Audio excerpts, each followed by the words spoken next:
राम राम, राधे श्याम। भक्ति भावित रेणु रस्तोगी चैनल में मैं आपका स्वागत करती हूँ। मैं आज कार्तिक के विषय में पटवारी स्नान करने के विषय में बताऊंगी और पटवारी कैसे स्थापित करते हैं, उनकी पूजा कैसे करते हैं। आज की वीडियो में ये दिखाने जा रही हूँ। तो आप देख सकते हैं, मैंने ये ईंटें लिए, 3 ईंटें ले ली हैं इस तरीके से। ये पहले मैंने गोबर से लीप लिया है। लीपने के बाद मैं इस तरीके से ये 3 ईंटें स्थापित कर दूँगी। ये हमारी पटवारी जी बन गई। यहाँ पर हम ये जौ और रेत डाल के इसको बीज देंगे, ज्वारे बीज देंगे इस तरीके से। ये हम ज्वारे बीज देंगे। ये हमारी पटवारी जी बन गई। ये मिट्टी ले रखी है मैंने।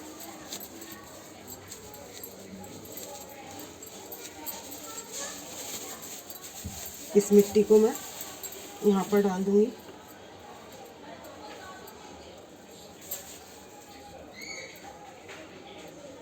यहाँ जौ ले रखे हैं, ये जौ भी मैं इसमें डाल दूंगी।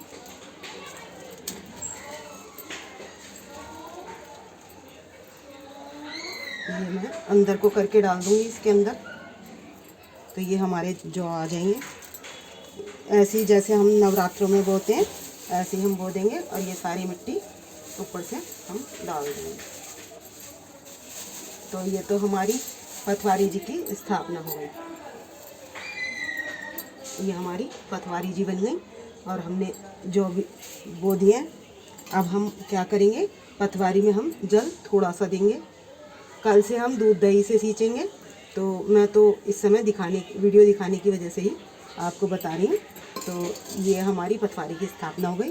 अब हम कैसे क्या करेंगे, तो ये हमारे कल को हम तुलसा जी सबसे बाद में मैं दिखा दूँगी कि कैसे करना है। सबसे पहले तुलसा जी पृथ्वी का पूजन करेंगे। ये हम पृथ्वी का पूजन कर रहे हैं। हमने पृथ्वी को लीप लिया है और पृथ्वी को लीपने के बाद हम यहाँ पर पृथ्वी का पूजन करेंगे। तो आप देख सकते हैं हम पृथ्वी का पूजन कैसे करेंगे।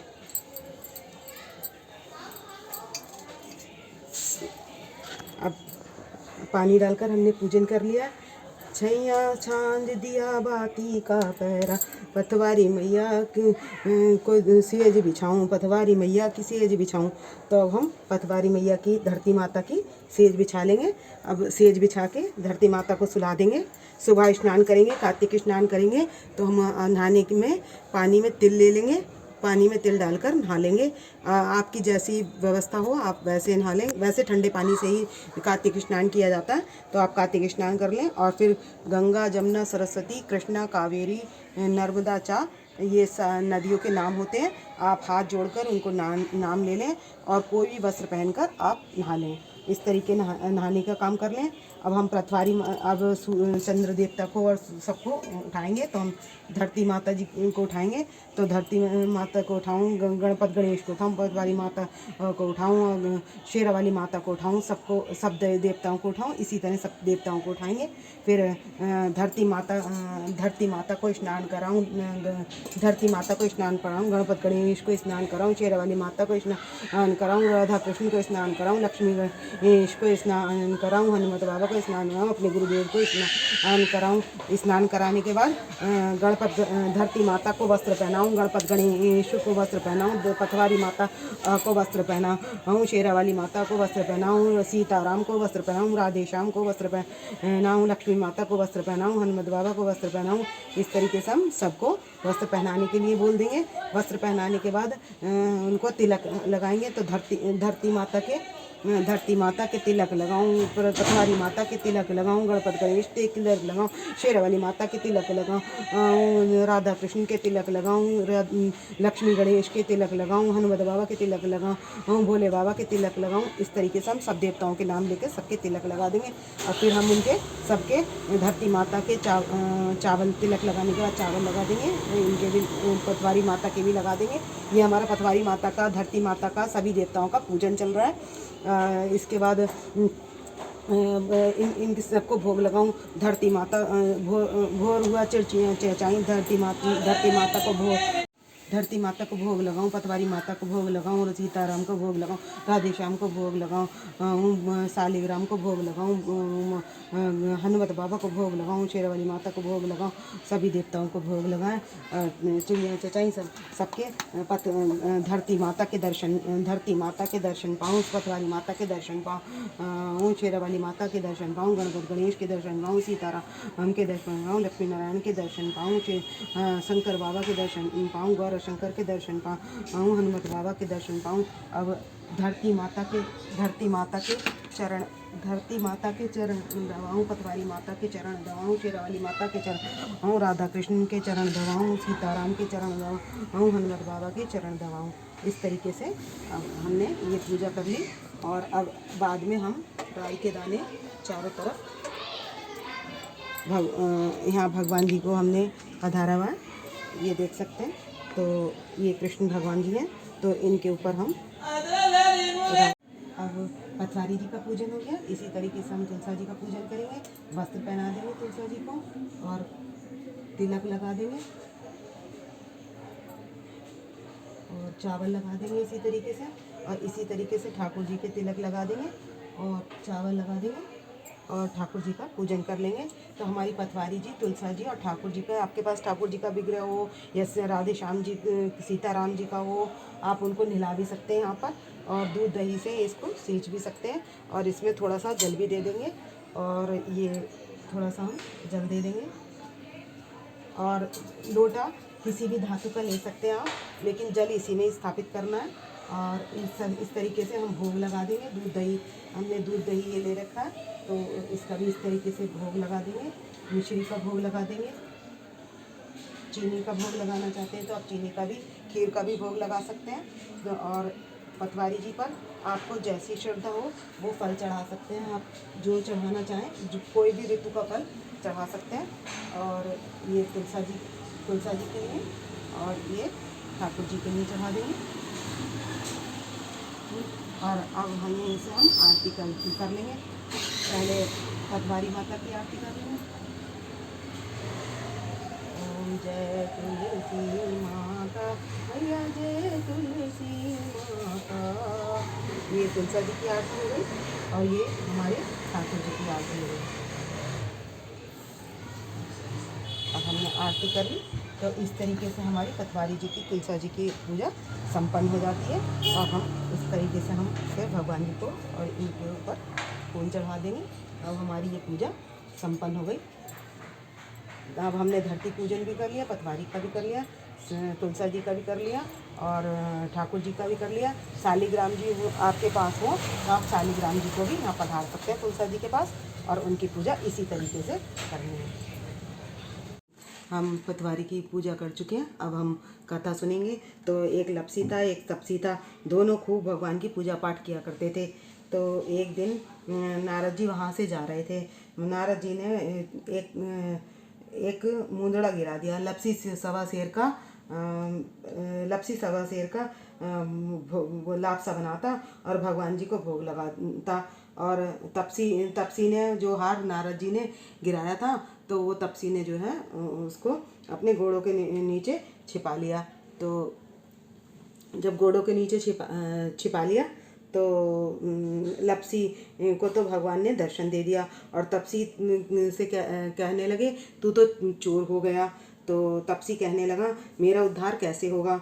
नारद जी ने कहा, कार्तिक कहने वाली तेरी कहानी न कहेंगी तो तेरा उद्धार, और दीवा चास कर बत्ती न देंगी तो तेरा उद्धार, और उल्टे हाथ और साड़ी देकर ब्लाउज न देंगी तो तेरा उद्धार, ब्राह्मण जिमाकर दक्षिणा न देंगी तो तेरा उद्धार। तो ये है लपसी तपसी की। हमने जो पिछली बार 4 कहानियाँ सुनाई थी, तो 5वीं कहानी लपसी तपसी की भी जरूर कहनी है, तो आप उसमें ये वाली कथा ऐड कर लेना। तो ये हो गई लपसी तपसी की कथा। और एक कथा और आती है, जो कथा है वो है राम जी की। तो सीता माँ थी, रोज़ कहानी सुनाती थी। जब रोज़ कहानी सुनाती थी तो वो कहती थी, आओ राम जाओ राम, चंदन चौकी बैठो राम, खान खजूरे खाओ राम, पान का बिगड़ा चाहो राम, नौरंग पलका बैठो राम, पान सुपारी खाओ राम, साल दुशाला ओढ़ो राम, जहाँ देखूँ मैं राम ही राम, जहाँ देखूँ मैं राम ही राम। अब तो बेटी बड़ी हो गई, तो बेटी ससुराल चली गई। जब ससुराल चली गई तो वो वहाँ पर उसकी कोई कहानी नहीं सुनता, तो वो बेचारी बहुत परेशान रहती थी कि कोई मेरी कहानी सुन ले। और वो जब कोई कहानी नहीं सुनता था तो वो पूरे दिन भूखी रहती थी। इस तरीके से काफ़ी टाइम बीत गया और वो भूखी प्यासी रहने लगी। एक दिन पिताजी ने सोचा मैं अपनी बेटी से मिलाऊं। तब वह अपनी समधी से वो जाकर बोले, राम राम, तुम्हारे देश में क्या है, राम ही राम होती है, तो एक राम की मारी तो यहाँ पड़ी है। उसने देखा बेटी की क्या हालत हो गई है। उन्होंने कहा हम अपनी बेटी को अपने घर ले जाएं। समधी ने समधी से अपनी बेटी को ले जाने के लिए कहा। तब वो बेटी को लेकर अपने घर आ गए। ससुराल में बड़ी विपत्ति के दिन आ गए। घर में कुछ भी नहीं रहा। लड़की के ससुर ने सोचा जब से हमारी बहू गई है तब से हमारी ये दुर्दशा हो गई है, तो क्यों ना हम अपनी बहू को लेने जाएं और समधी से अपनी बहू को विदा कर ले आएंगे और जो कुछ होगा वो देखा जाएगा। तब समधी से जाकर कहा कि हमारी बहू को विदा कर दो। उन्होंने कहा हम नहीं भेजेंगे अपनी बेटी को, कोई भी उसकी कहानी नहीं सुनता। समधी बोले कि अब हम उसकी कहानी रोज़ सुना करेंगे। जब वह बेटी ससुराल पहुंची, वहाँ गई तो उसने सबने कहानी सुनी। तो फिर कहने लगी, आओ राम जाओ राम, चंदन चौकी बैठो राम, खाना खजूरे खाओ राम, पान सुपारी खाओ राम, बिड़वा चावो राम, नौरंगशाला ओढ़ो राम, शाल दुशाला ओढ़ो राम, पान सुपारी खाओ राम, शाल दुशाला ओढ़ो राम, जहाँ देखूँ मैं राम ही राम। तो इस तरीके से उसने राम जी की रोज कथा कहनी शुरू कर दी। अब उसके ससुराल में जैसा था वैसा हो गया। बोलो सीता मैया की जय, बोलो रामचंद्र महाराज की जय। एक जाट था एक भाट था। जाट से भाट बोला कि तू नगर बसेरा कर ले। कहने लगा नहीं, पहले तो मुझे अपने घर जाना है, वहाँ भैंस का काम करना है, उसके बाद मुझे ससुराल जाना। तू अपने नगर बसेरा तू अपने आप ही कर ले। कहने लगा अच्छा। जब घर गया तो उसने भैंस खुली पाई और जब ससुराल गया तो वहाँ पर आग लगी पाई। रास्ते में आ रहा था तब फिर जाट मिला, भाट से कहने लगा नगर बसेरा कर ले। कह रहे तेरे नगर बसेरे में कितना दम है? उसने कहा मेरे नगर बसेरे में इतना दम है जैसा तुम नगर बसेरा करोगे जो चाहोगे वो सब मनोकामनाएं पूर्ण हो जाएंगी। तो उसने कहा अच्छा करो नगर बसेरा। उसने फिर नगर बसेरा करा। कहानी गई। कहानी सुन के जब वो गया तब घर पर जाकर देखा तो जो भैंस खुली हुई थी वो तो घर वापस आ गई और जो वहाँ लगी हुई थी वो सही हो गई। उसकी खूब खातिरदारी हुई थी जैसा, और उसके यहाँ खूब पैसा भर गया। ये थी जाट भाट की कहानी। तो भक्तों अब ये कहानियाँ तो पूरी हो गई हैं और भी जो बुक्स आती हैं उसमें आप कहानी जो चाहें वो पढ़ सकते हैं। और एक होता है कार्तिक महात्म की कथा। यहाँ हमने पुष्प चढ़ा दिया है और ये देख सकते हैं। इसके बाद कार्तिक महात्म की कथा सुन लेना। मैं तो मंदिर जाती हूँ तो मैं कथा वहाँ सुनती हूँ और कहानियाँ पटवारी की पूजा मैंने यहाँ अपने घर से करके जाऊँगी। और आज है तो आप देख सकते हैं आज मैंने विष्णु भगवान जी को और लक्ष्मी जी को उसका चावलों का आसन दिया है और गणेश जी की ये हमने पूजा कर ली है, टीका कर लिया है, सब काम कर लिया। आज शरद पूर्णिमा है, हम खीर बना रहे हैं हम। और उसके बाद हमने 5 बजे से 7 बजे तक का बहुत शुभ मुहूर्त निकला हुआ है, तो इसमें हम सत्यनारायण भगवान की कथा भी कर सकते हैं। तो आज शरद पूर्णिमा के अवसर पर हम कथा भी करेंगे और ये पंचमेवा का भोग लगाया है भगवान को और हमने सब आरती और सब काम हमने कर लिए हैं। और अब आप देख सकते हैं ये पंचामृत का भोग है और ये कसार हमने बनाया हुआ है, केले का भोग सत्यनारायण भगवान जी के लिए लगाया हुआ है। तो ये हमने यहाँ पर शंकर जी को भी पधारा हुआ है। शंकर जी को पधारने से लक्ष्मी जी की प्राप्ति होती है। घर में अगर आपके यहाँ शिवलिंग हो छोटी कोई भी, मेरी तो ये नवदेश्वर शिवलिंग है जिसका मैं आपको दर्शन करा रही हूँ, तो मैंने इनको भी नहला धुलाकर पंचामृत से स्नान कराकर इनको सजाकर यहाँ पधारा हुआ है। और ये चांदी के लक्ष्मी गणेश जी हैं ठाकुर जी के बराबर में, आप देख सकते हैं। तो इनको भी मैंने चंदन टीका करके इनको मैंने पधार दिया यहाँ। और आज चंद्रमा चंद्रमा सोमाय होता है, तो उसको पूजा करने से, करने से, खीर बनाकर उसका प्रसाद खाने से 16 कलाओं से युक्त होता है आज का चंद्रमा। तो उसका भोग लगाने से और खाने से शरीर में रोगों का नाश हो जाता है।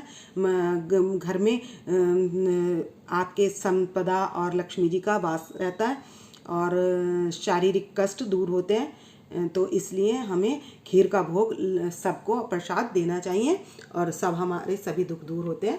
तो इसलिए भक्तों आज खीर का मेन प्रसाद होता है। तो अब हम ये पूजा विधि अब हम ये सब कर चुके हैं। ऐसे ही जैसे मैंने अब करी है ऐसे ही आपको रोज़ करनी है ये पूजा। और कहानियाँ जो जितनी आपको सुननी हो, 4-5 जो भी हो, मैंने इतवार के हिसाब से सूर्य नारायण जी की भी कथा आपको सुना दी है। तो भक्तों राम राम, राधे श्याम।